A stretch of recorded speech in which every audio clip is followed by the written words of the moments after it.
Hello and welcome back to our channel पढ़ाकू लोग।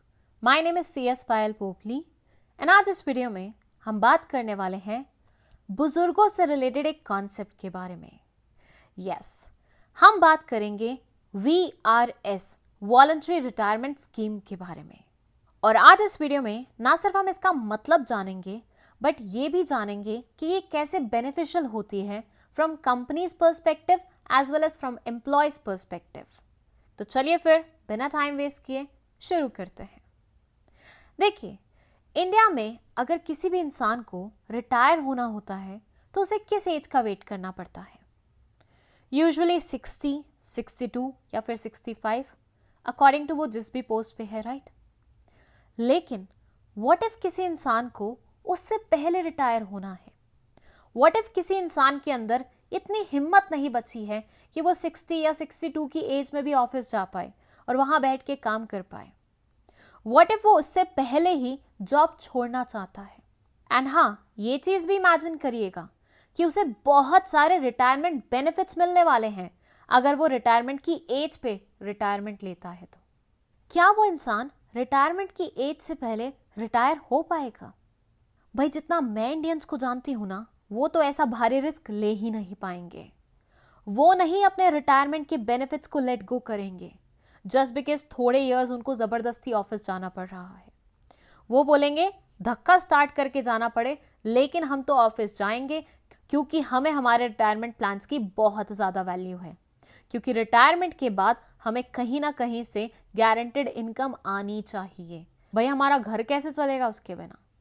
So usually India में कोई भी रिटायरमेंट की एज से पहले रिटायर होना प्रेफर नहीं करता था, चाहे फिर कितनी भी मुश्किल उनको क्यों नहीं होती थी ऑफिस में काम करने में, क्योंकि वो अपने रिटायरमेंट बेनिफिट्स को नहीं छोड़ना चाहते थे।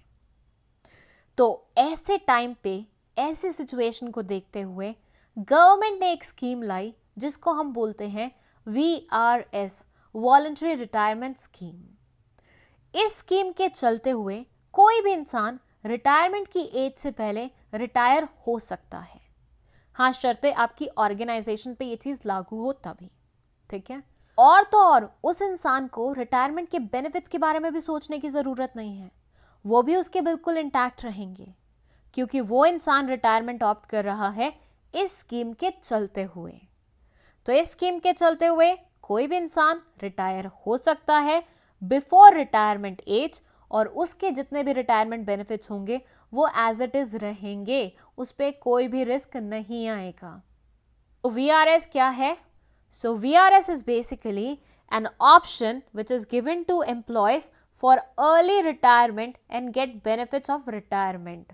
Companies have introduced this to meet their downsizing needs and manage employee turnover costs. और जैसे कि मैंने इनिशियली आपको मेंशन किया था कि ये एम्प्लॉयज के लिए भी बेनिफिशियल होता है एज वेल एज ये कंपनी के लिए भी बेनिफिशियल होता है। एम्प्लॉयज का बेनिफिट तो आपको समझ में आ गया कि जितने भी रिटायरमेंट बेनिफिट्स हैं like provident fund, gratuity, compensation so employees can pursue there hobbies और रिलैक्स, ऐसे सब उनको मिलेंगे।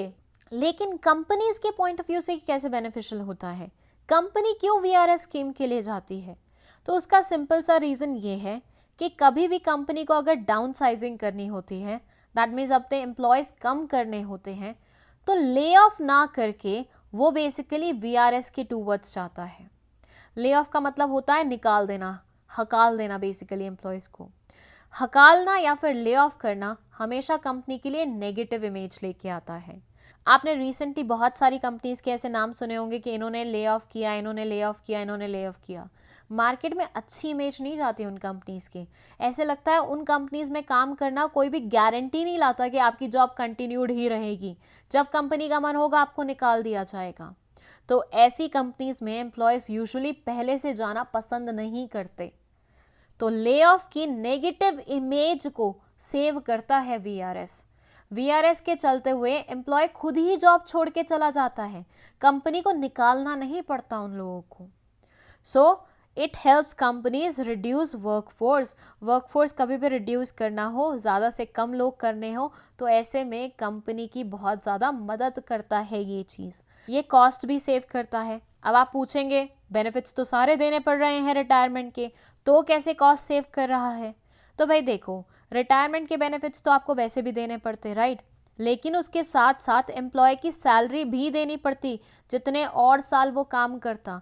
एटलीस्ट ये तो बच रहा है आपका। And it improve operational efficiency, इससे ऑपरेशनल एफिशिएंसी भी बढ़ती है। सो इस वजह से कंपनी भी वीआरएस को सपोर्ट करती है, इसलिए ये हो जाता है एम्प्लॉयज और कंपनी दोनों के लिए beneficial. But now the question arises कि क्या कोई भी इंसान वीआरएस ले सकता है?